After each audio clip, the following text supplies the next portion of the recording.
What's going on, everybody? It's your boy Greg Peters with the Car Passion Channel, and today I'll be cranking the power up to 11 on my 420 horsepower Miata and seeing just how fast it is. But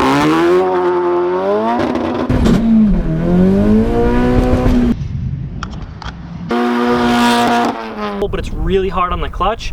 I'm gonna give it a try for you guys though.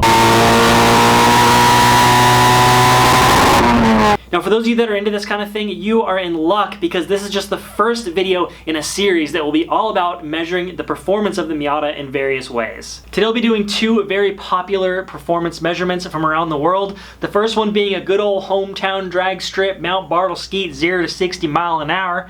And the second one, the more internationally popular 100 to 200 kilometers an hour. That was terrible. Don't ever let me do that again.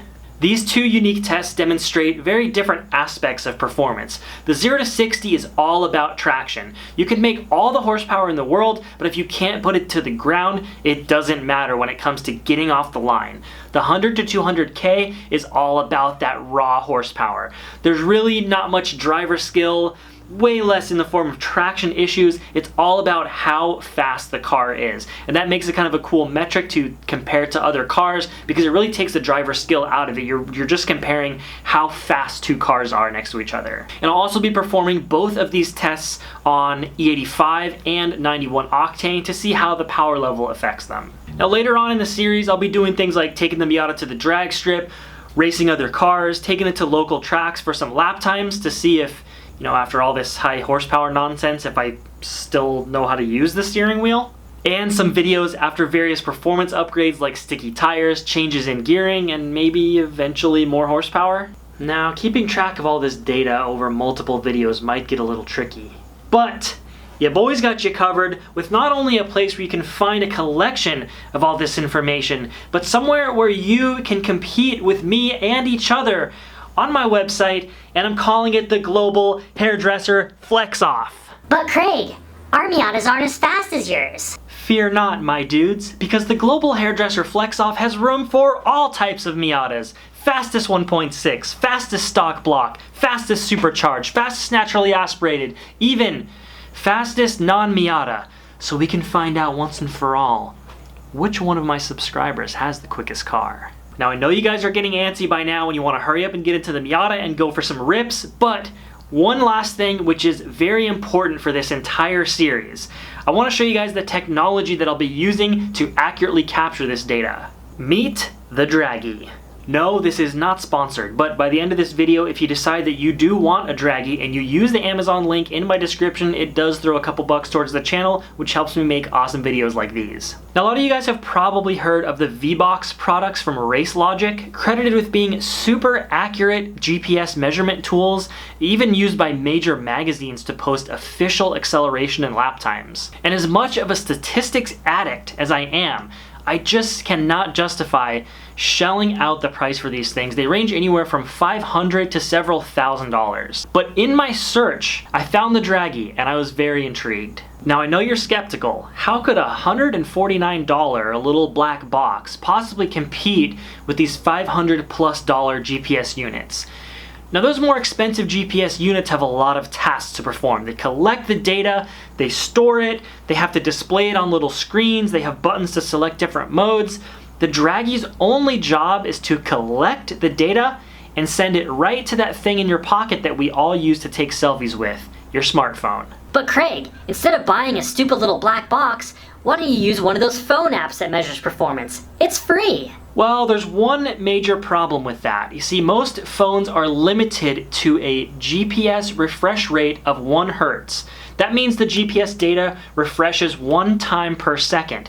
And when you're measuring something that only takes 4 or 6 seconds, or 0 to 60 on a stock Miata, which is, I think, around 25 seconds, it's simply not accurate enough. The Dragy, however, has a refresh rate of 10 Hertz, so it refreshes the data 10 times per second, significantly more accurate than using your phone to record the data. And don't even mention trying to film your speedometer. Between Wheelspin and the notoriously inaccurate Miata speedometers, it's just not going to get you the right information.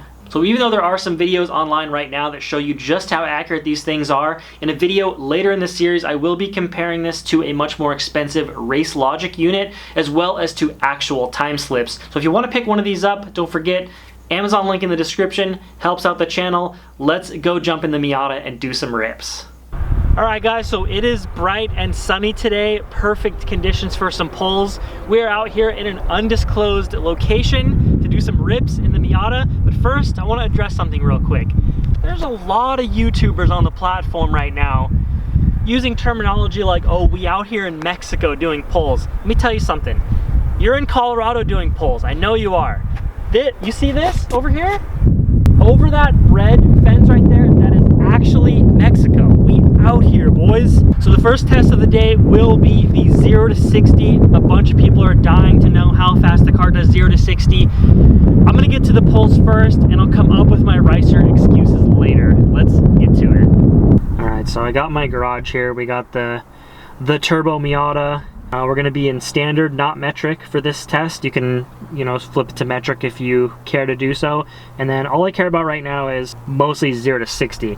Now, I'm not going to do a whole tutorial on how to use this app. I'm actually thinking about doing a completely separate video for that because this video would be way too long if I went through all of that, how to use this and how to set it up and everything. But I'm just going to set it up to read 0 to 60. It's actually really cool. It does a video overlay with your speed telemetry and everything on it. But yeah, let's get this thing going.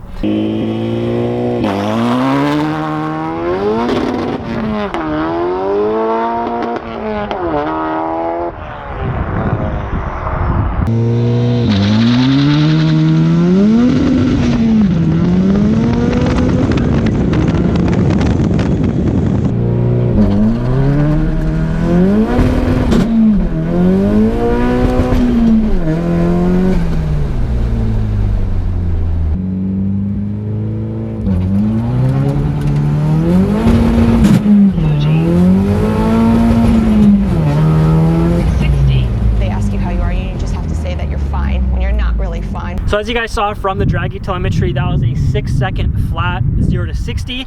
And those of you that are familiar with 0 to 60 times are just sitting in your chair, literally crying right now, because how could I build such a beast car and not even run as fast as like a stock 335i? Number one, tons of wheel spin. So even though I'm on a 245, it is still a street tire. The second thing that really gives it a lot of wheel spin is the gears are very short right now.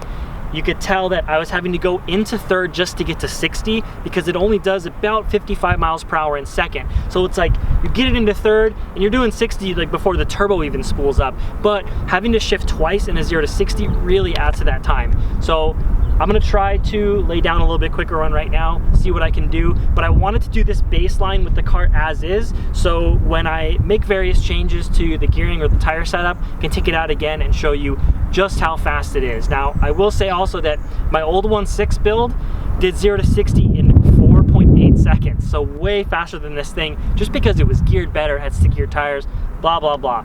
I'm gonna take this thing out again, see if I can land a better time.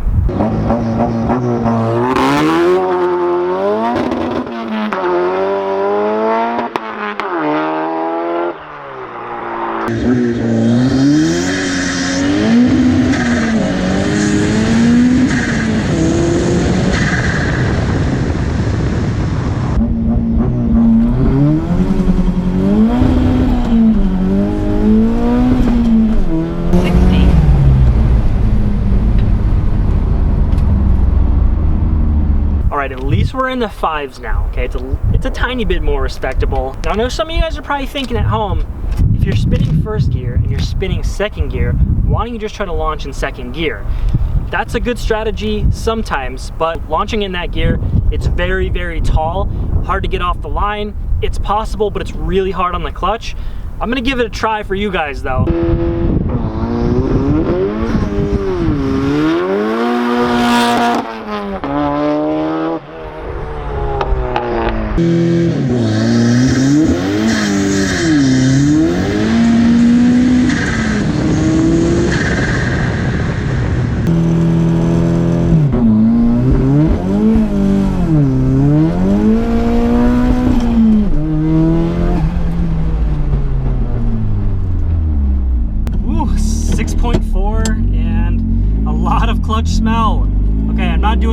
10. I think a 5.82 is going to be about the best of the day.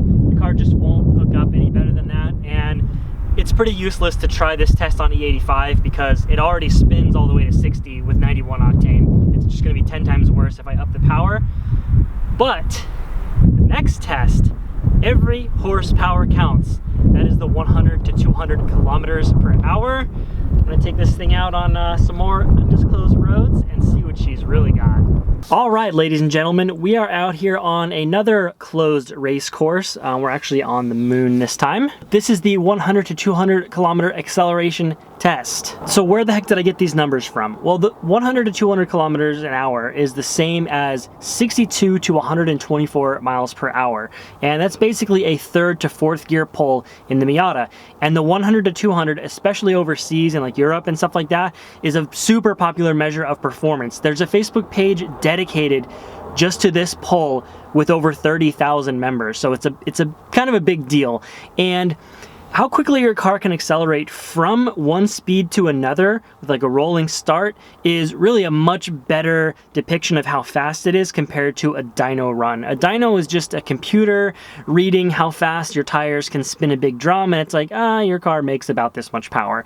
But in my opinion, how quickly it can accelerate is really a much better measure of how fast it is. So the first pull I'm going to do here will be just on 91 octane to give you a baseline run. The car is making roughly 300 wheel horsepower, and this will also give a good contrast to just how much faster the car is on E85. So I'm going to get the Dragy set up. We'll get a nice flat, straight section of racetrack, and we'll see how fast the car is. And then at the end of the video, I'll give you guys some comparison numbers, like how fast other various cars are. You know, my benchmark with the Miata, I really am still all about like the handling and grip and doing autocross and canyon running and stuff like that.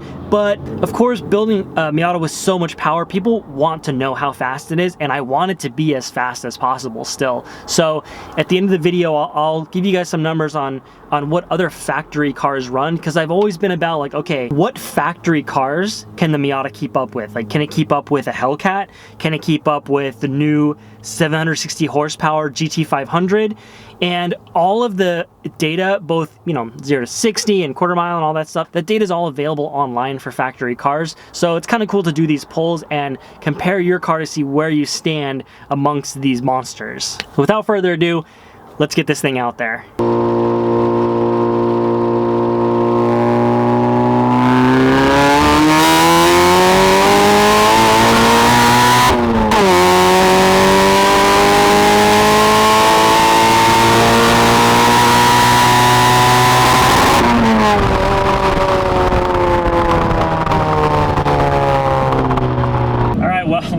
We still have oil pressure, so that's good. The car did a 9.88. That was on 91 octane. I want to try to get out and do one more just to see if there's any variance before I get switched over to E85.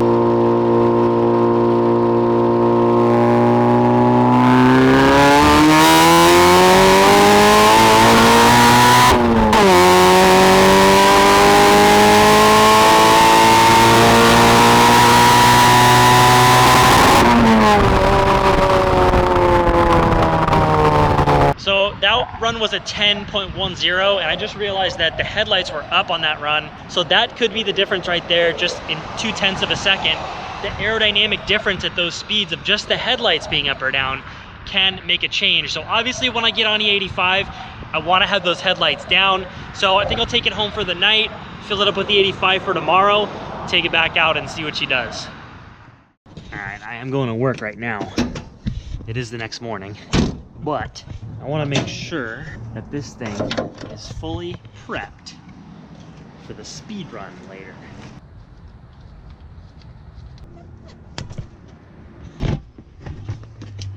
Pull up that baby in there, and we're just going to turn our fuel pump on.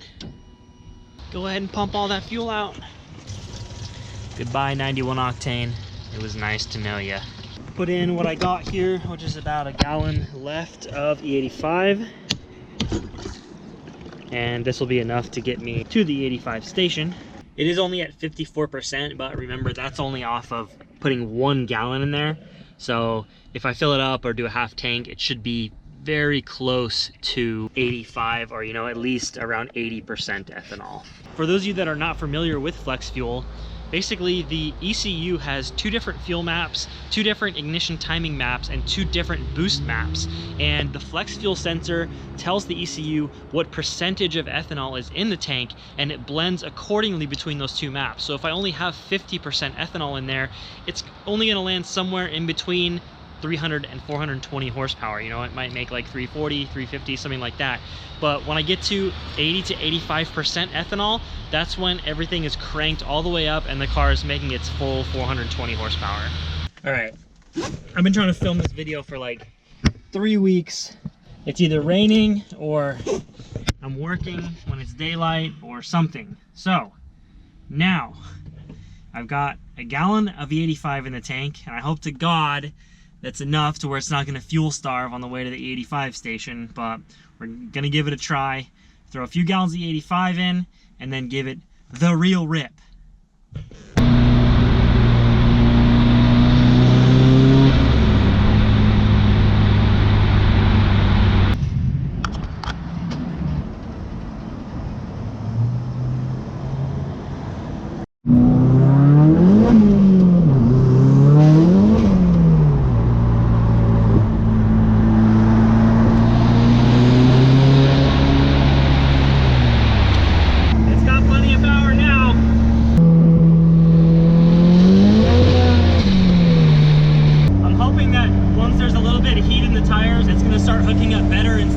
Because that's the only way it's going to run a fast time.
Well, that was fun.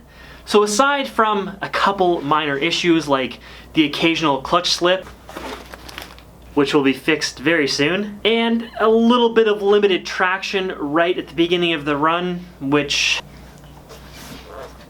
will also be fixed soon, I managed to put down a 6.96 second run. So hopefully for all the people that have asked me, well, how fast is a 400 horsepower Miata in terms of just acceleration? So the Miata on 91 Octane ran a 9.8 second run, and a couple of notable examples that are pretty close to that are the Shelby GT350, which runs 9.8 seconds, 100 to 200K, and the BMW M4, which runs 9.5 seconds. Now the Miata on the 85, a little bit of a different story, getting down into the 6.9s. And here are some notable examples on screen. We have cars like a C6 ZR1, Porsche GT3 RS, Challenger Hellcat. Those things are pretty fast. Now I personally think the Miata has a little bit more in it. Once I get it to hook right at the beginning of the run, I think it's got like a mid-6 in it. So very quick, and all of that done with a car that has very quick spool up as well and a nice wide power band, and I think is still very Miata-like when you go take it into the canyons and things like that, which I need to get more footage of on the channel.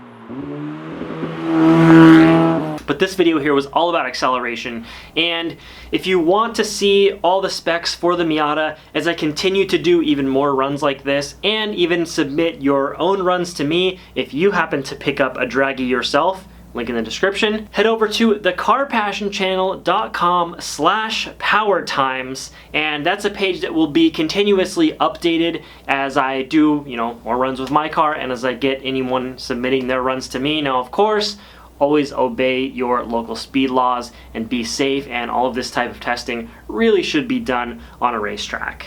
If you guys are interested in a video tutorial on how to use the Dragy start to finish and how to really get the most out of it, drop that down below in the comments. If you learned something in this video, if you were entertained in the least by it, don't forget to leave a like, subscribe if you are new, and I will catch you in the next one. Peace out.